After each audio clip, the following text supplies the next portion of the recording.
우리 지난 시간에 철근 콘크리트 구조에서 개요와 재료까지 했고요. 이번 시간에는 3, 4, 5 시공 각부 구조, 특수 콘크리트 구조에 대해서 한번 공부해 보도록 합시다. 시공을 할 때 철근 콘크리트이기 때문에 철근이 먼저 배근되고 그 위에 거푸집을 이런 틀을 짜서 콘크리트를 붓게 됩니다. 먼저 철근의 간격에 대해서 한번 알아봅시다. 철근의 간격이 중요한 것은 우리가 구조 설계를 할 때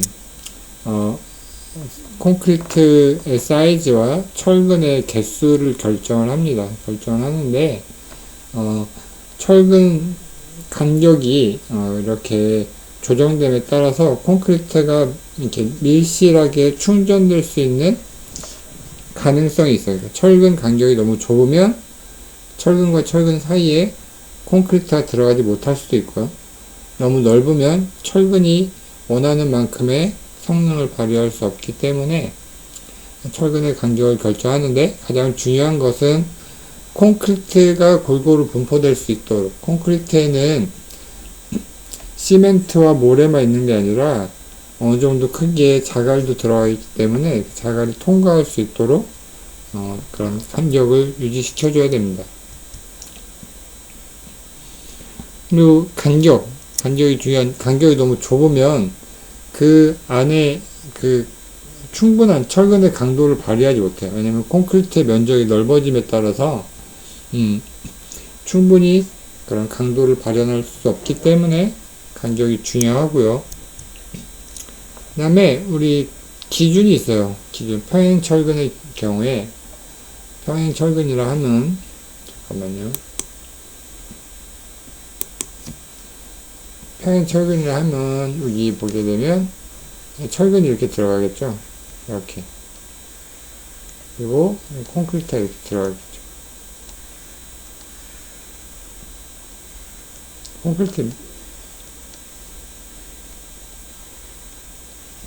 콘크리트 이렇게 있다고 합시다. 이렇게 철근,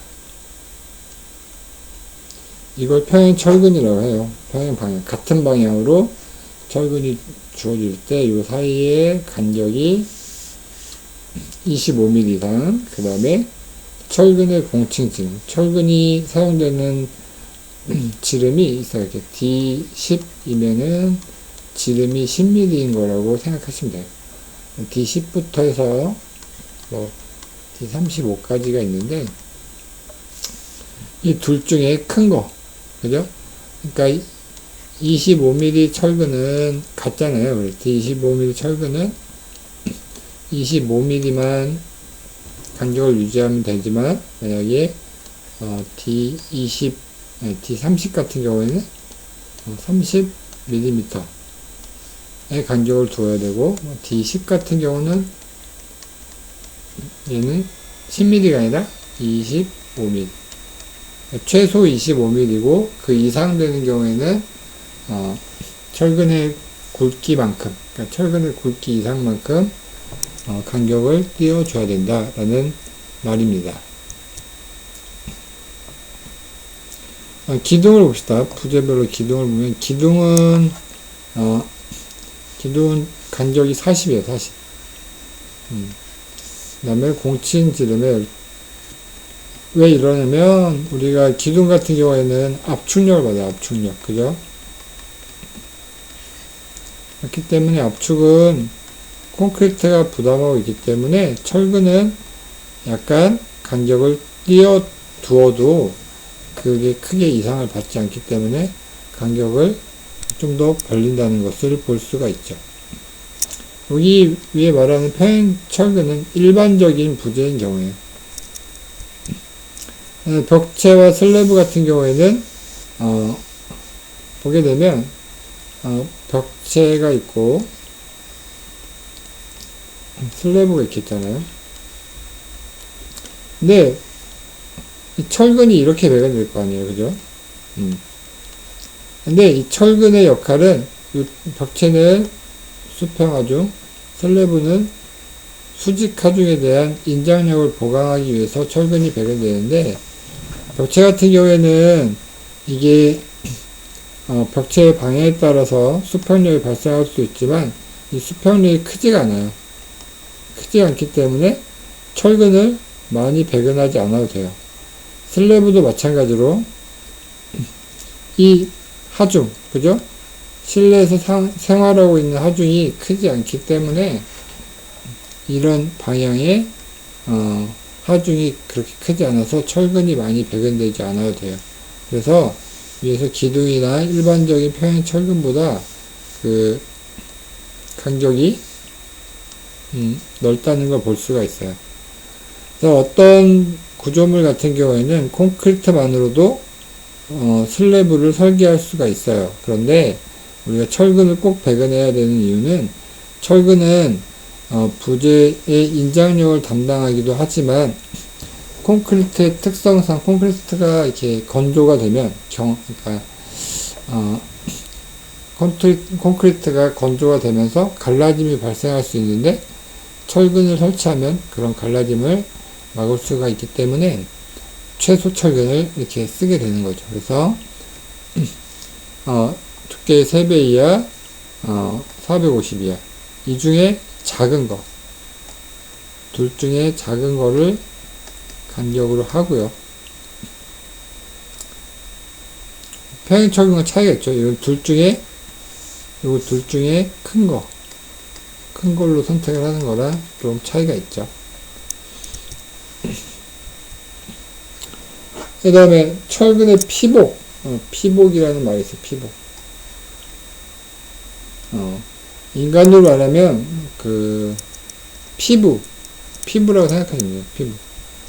자, 그래서 시공할 때 주의해야 될 게 피복 두께예요. 피복 두께는 뭐냐면 철근이 있고 그 다음에 여기에 이렇게 기둥이 있다고 하면 이렇게 철근 있죠. 그럼 철근의 가장 바깥쪽 철근 있죠. 바깥쪽 철근과 이 콘크리트 피복, 콘크리트 면 사이에 두께를 말해요. 뭐로 치자면 여기에 철근이 이렇게 있을 수가 있죠. 이렇게. 그러면 이 콘크리트 면이에요. 철근이고 철근과 콘크리트 사이에 이런 거리, 이 거리를 우리가 피복 두께라고 합니다.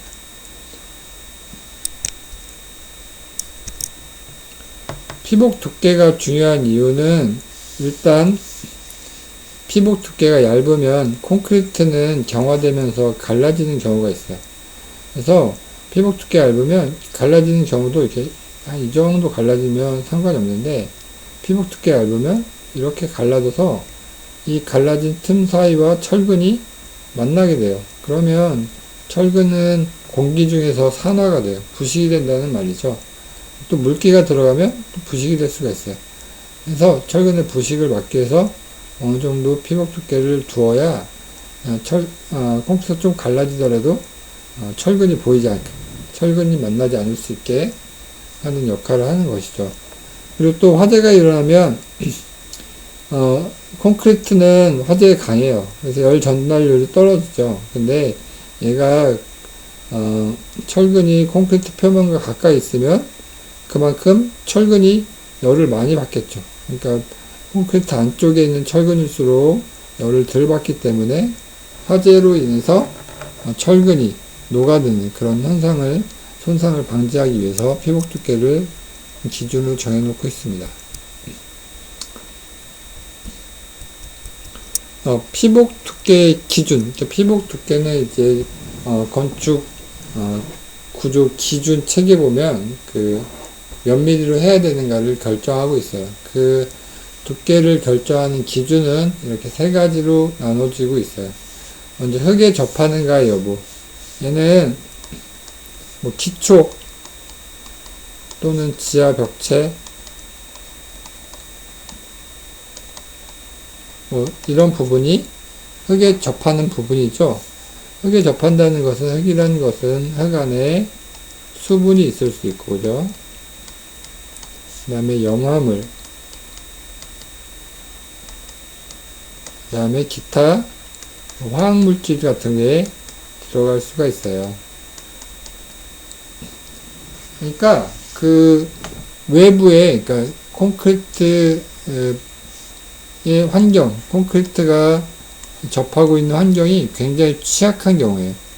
그래서 흙에 접하는 경우, 기차 주야벽체는 우리가 이렇게 두께를 두껍게 해요. 보통 60에서 80mm 정도 두께를 정해놓고 있어요. 그 다음에 옥 외 공기, 외부 벽체가 될 수 있겠죠. 외부 벽체. 옥 외 공기라는 거는 우리가 내부는 우리 사람들이 생활하기 때문에 뭐 습기나 아니면 온도나 이런 것들이 거의 일정하게 변하지 않지만 옥 외 같은 경우에는 우리가 외부의 공기를 접하고 있기 때문에 비가 오거나 아니면 덥거나 춥거나 하게 되면 그 영향을 콘크리트가 오로지 받게 돼요. 그래서 흙보다는 우리가 좀 두께가 얇을 수 있지만 그래도 한 40에서 60mm 정도로 보고 있습니다. 근데 옥 외 공기 중에 특이한 부분이 우리 바닷가에 있어. 바닷가의 경우에는 바람에 그 공기에 염분이 많이 포함되어 있어요. 염분. 그죠? 염분은 우리 제일 취약한 게 철근이 염분에 굉장히 취약해요. 그래서 외부 벽체를 일반 건물이 지어지는 곳에 따라 다르지만 바닷가는 보통 60에서 80 정도로 외부 벽체의 피복 두께를 결정하고 있습니다. 여기 나오죠? 옥의 공기, 흙의 성질. 주변의 환경에 따라서 공기에 포함된 그런 물질도 달라지고, 흙 같은 경우도 위치한 구간에 따라서 습기가 많을 수도 있고, 건조한 경우도 있고, 화학 물질이 많은 그런 흙도 있을 수가 있기 때문에 그런 피복 두께를 결정하기 전에 그 옥의 공기라든가 흙의 성질을 파악할 필요가 있습니다.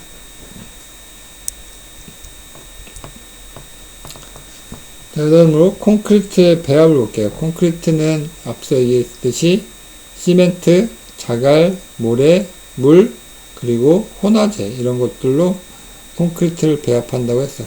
섞는 거를 배합이라고 합니다. 콘크리트는 우리가 강도를 배합할 때 강도를 결정해요. 그래서 소요 강도와 배합 강도라는 게 있는데, 소요 강도는 우리가 설계를 할 때 필요한 강도가 있을 거 아니에요. 그죠? 설계를 할 때 기준 강도가 있어요. 그리고 이 강도를 가지고 구조 계산합니다. 되게 이상적인 상태죠. 그 다음에 배합 강도는 실제로 현장에서 콘크리트를 레미콘에 실어 오잖아요. 그때의 강도를 배합 강도라고 해요.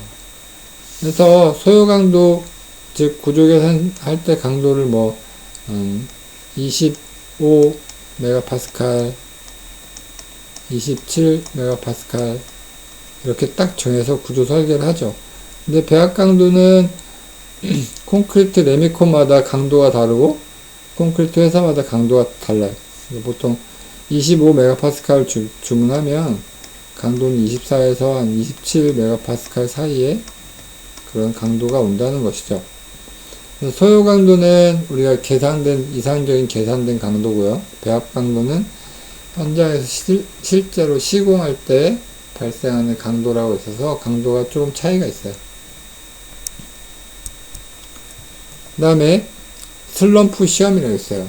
시공 연도라는 게 뭐냐면 콘크리트가 묽으면 콘크리트, 그러니까 철근 사이사이와 구석진 부분까지 콘크리트가 잘 퍼지겠죠.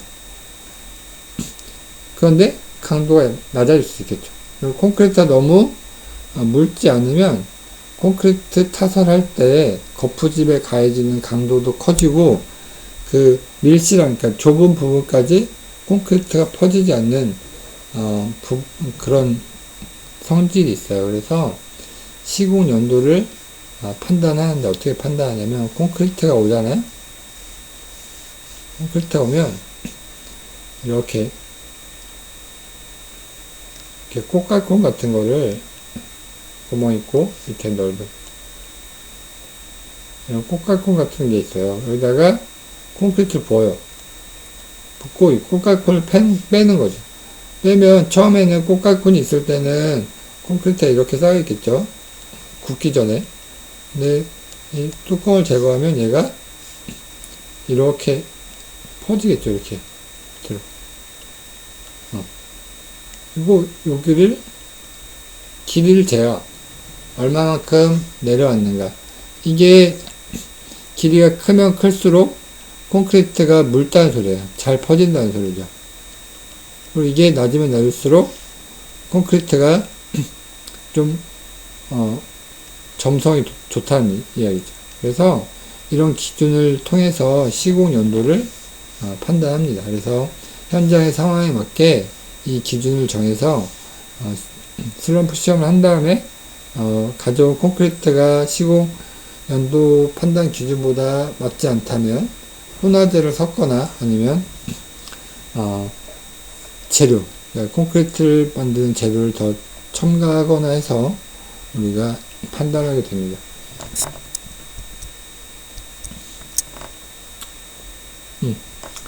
그리고 콘크리트가 이제 물기 있죠, 물기가 묽으면 묽을수록 좋아요. 좋은데 물기가 있다고 해서 물을 넣게 되면, 그죠? 물기를 묽게 하기 위해서 물을 넣게 되면 내구성이 떨어져요. 물을 첨가 안 하면 내구성은 좋아지겠지만 시공성은 떨어지겠죠. 그래서 이런 내구성과 시공성을 모두 고려한 할 수 있는 그 물기를 우리가 시공 연도라고 합니다. 그래서 이런 것들은 이제 경험을 통해서 잘 판단해야 되고, 현장에서 중요한 그런 시공하기 전에 판단 기준이 될 수 있다는 거죠.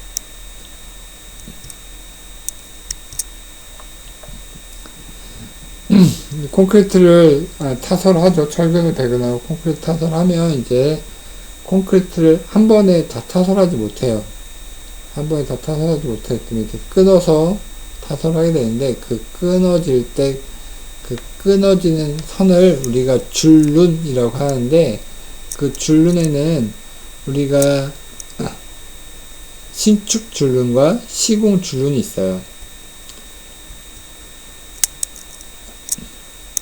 그래서 신축 줄눈은 뭐냐면, 우리가 타설할 때 이렇게 콘크리트를 여기까지 1차 타설하고 여기까지 2차 타설했어요. 그죠? 1차, 2차 타설했는데, 여기가 이제 경계선을 둬야 되는데 그냥 두게 되면 그냥 이렇게 같이 이렇게 붙여서, 그러니까 1차와 2차가 이렇게 붙어 있으면 1차, 2차 그러면 1차가 경화한 속도와 2차 경화한 속도가 다르죠. 그래서 요 면에서 수축이나 팽창이 발생할 수가 있어요. 그리고 1차 타설한 면의 얘가 면적이 좁고 2차 타설한 면적이 크잖아요. 그러면 얘랑 똑같은 날에 타설했어도 요 사이에서 콘크리트가 경화하면서 늘어나거나 줄어드는 그런 현상이 발생을 해요. 그래서 여기다가 줄눈을 두는데 사이에 약간 한 10mm 이하 정도로 이렇게 띄워주고, 여기 사이에다가 아스팔트 같은 신축성이 좋은 재료로 해놓게 되면 이 콘크리트 사이의 균열의 차이로 인한, 그러니까 경화의 차이로 인한 수축이나 팽창으로 인해서 콘크리트가 깨지는 그런 현상을 방지하는 그런 줄눈을 우리가 신축 줄눈이라고 합니다. 건물이 길게 되면 한 번에 타설을 못 하잖아요. 그죠? 평면이 넓어지니까. 그때는 줄눈을 두게 되는데 그 줄눈은 신축 줄눈을 놓게 됩니다. 시공 줄눈은 그냥 생기는 거예요. 콘크리트와 콘크리트 사이 경계면 그냥 이렇게 부어 넣기는 뭐 굳이 뭐 이렇게 아스팔트나 이런 거 없이 그냥 이어붙게 하는데 끊어치기를 하잖아요. 끊어치기의 경계선을 시공시 발생하는 줄눈이라고 하고요. 이런 경우에는 이제 우리가 건물의 평면이나 이런 상황들을 조사했을 때 이렇게 콘크리트를 끊어 쳤을 때 1차 붓고 2차 부었을 때 1차, 2차 사이에 응력이 크게 발생하지 않는다라고 판단이 되어지면 우리가 그 줄눈을 시공 줄눈이라고 하게 되는 거죠. 이렇게 설치한다는 말이 있는데 설치하는 게 아니라 이렇게 1차 하고 2차 이렇게 붓기를 했을 때 요 사이에 뭐 아무런 장치 없이 뭐 붙여놓는다든가 약간 틈을 준다든가 하는 것들을 시공 줄눈이라고 합니다. 콘크리트와 콘크리트 사이의 경계면이라고 할 수 있죠.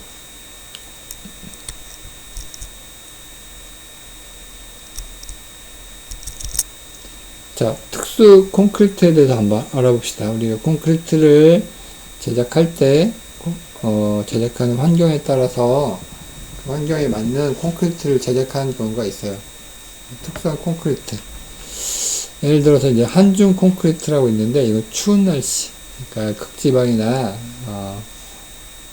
온도가 경화 할 수 있는 온도가 정해져 있는데 그보다 낮은 온도라든가 그럴 때 경화 지연, 이게 무슨 말이냐면 날씨가 추우면 콘크리트가 경화하면서 안에 있는 수분이나 그 다음에 기포 같은 게 경화되면 날아가지 못해요. 그래서 경화를 지연하게 되면 경화되는 길이가 길어지면서 수분이나 기포가 충분히 날아갈 수 있는 시간을 방지하죠. 방지하기 때문에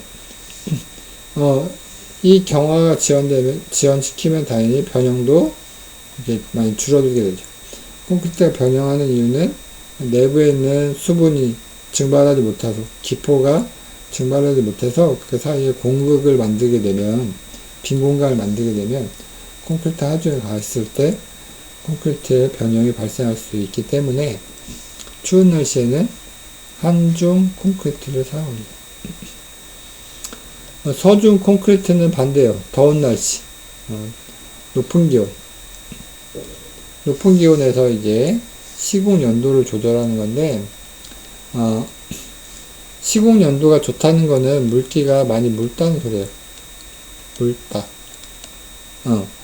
기온이 높으면 시공 연도가 좀 좋은 걸 써야 돼요. 묽은 경우를. 왜냐하면 높은 공기에서는 수분이 빨리 증발하고 상대적으로 콘크리트가 빨리 굳기 때문에 시공 연도를 잘 조절하지 않으면 콘크리트를 붓는 과정에서 시공 연도가 떨어지는 그런 상황이 발생할 수도 있어요. 그래서 그런 특성을 가진 콘크리트를 우리가 서중 콘크리트라고 합니다. 그 다음에 경량 콘크리트를 봅시다. 경량 콘크리트는 말 그대로 콘크리트가 부피가 똑같아도 그 무게가 가벼운 경우. 그래서 여기 경량 콘크리트 안에는 기포가 굉장히 많이 포함되어 있어요.